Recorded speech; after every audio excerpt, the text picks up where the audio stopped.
la remise du prix achat exemplaire, pardon, je me perds, dans la catégorie secteur hospitalier. Et nous allons accueillir Monsieur Jean-Yves Trouillas, qui est là.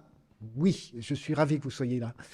Qui est responsable de la commande publique au CHU d'Angers, parce que c'est le groupement hospitalier du territoire du Maine-et-Loire qui a reçu ce prix cette année. 10 établissements de santé du groupement hospitalier appliquent depuis 2022 une politique achat commune dont une déclinaison concrète a consisté à établir un partenariat avec Envie Autonomie pour l'acquisition de matériel médical issu du réemploi, fauteuil roulant, etc., en faisant appel à des salariés en parcours d'insertion. Bravo!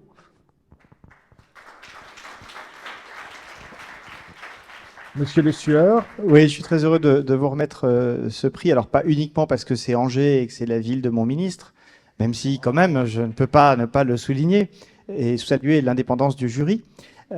Non, votre démarche est très belle. Il y a quelques années, dans des fonctions antérieures, je me souviens d'un dîner avec le ministre de la Transition écologique de l'époque où Envie Autonomie était venu présenter les obstacles qu'il rencontrait. Notamment parce que le matériel d'occasion, de réemploi, n'était pas inscrit comme remboursable par la sécurité sociale. Et bon, il rencontrait beaucoup d'obstacles à l'époque, comment?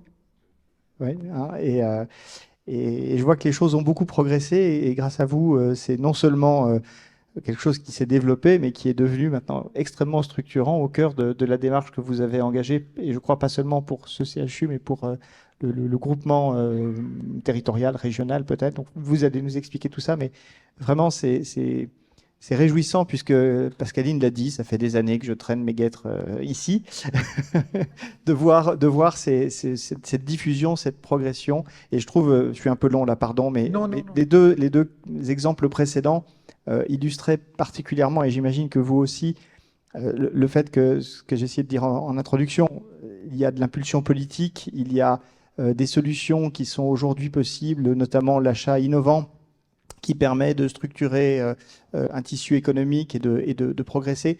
Bref, tout ne se fait pas en une fois, mais chaque avancée permet l'avancée suivante à côté ou au même endroit.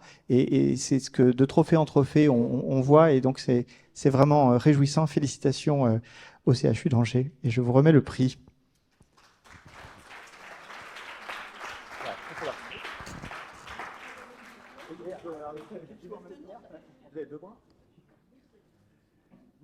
Merci beaucoup. Quelques mots, Monsieur Trouillas. Expliquez-nous. Oui, merci. Merci pour ce prix. Donc, j'aurais dû venir accompagné de Monsieur Arnaud Deslions, le directeur des achats du GHT, qui a été retenu là-bas par notre chef d'établissement. Ça arrive. Donc oui, quelques mots. Le groupement hospitalier de territoire, hein, si je me risque à une comparaison un peu grossière, hein, ça serait l'établissement public de coopération intercommunale pour la collectivité territoriale. En 2022, effectivement, suite d'ailleurs à ce changement sur le financement des matériels médicaux, de plus en plus d'établissements locaux, hein, les établissements de proximité du GHT nous ont sollicités pour ces achats. Et on n'avait pas de moyens contractuels opérants pour le faire à grande échelle. Et donc, on a décidé de nouer ce partenariat avec Envie Autonomie, donc en 2022, pour l'acquisition de ce matériel médical qui est issu du réemploi. Alors concrètement, Envie Autonomie, ils collectent les matériels médicaux, hein, c'est des donations hein, de particuliers, de structures sanitaires et sociales. Ça peut être des fauteuils roulants beaucoup, des lits médicalisés, tout ce qui est aide à la mobilité, verticalisateurs, lève-personnes, etc. Et puis ils vont les remettre à neuf dans leurs ateliers.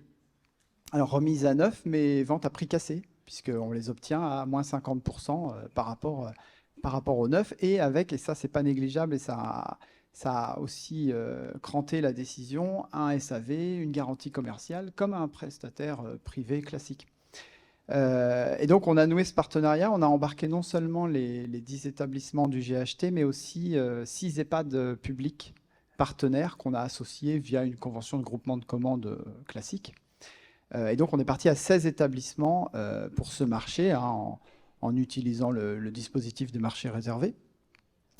Et ben voilà, ce partenariat, il fonctionne. Il nous a permis d'atteindre 3 objectifs de la politique achat qu'on a mis en place dans le GHT la même année, en 2022. D'abord, un achat avec une dimension locale, parce qu'Envie Autonomie sont basés à Beaucouzé, donc c'est une commune première couronne d'Angers, donc c'est vraiment tout près de nous. Et puis c'était la première agence d'ailleurs du réseau Envie sur la collecte du matériel médical, c'était à Angers en 2015. Dimension sociale, puisque Envie Autonomie, c'est une structure d'insertion par l'activité économique, donc ils emploient au moins 50% de personnes éloignées de l'emploi. Et puis, dimension environnementale, puisque effectivement, avec la promotion de cette économie circulaire, on obtient une réduction des déchets et puis surtout un bilan carbone très favorable pour l'acheteur, puisque acheter un fauteuil roulant reconditionné, c'est, d'après une étude, c'est 97% de carbone en moins par rapport à l'achat d'un fauteuil roulant neuf, modèle confort, châssis aluminium, fabriqué en Asie. Ça, c'est le cabinet Accenture qui a fait cette étude pour Envie. Et qui a été cité dans un article paru cet été dans la presse hospitalière spécialisée. Voilà. Merci beaucoup, Monsieur Trouillas. Toutes nos félicitations.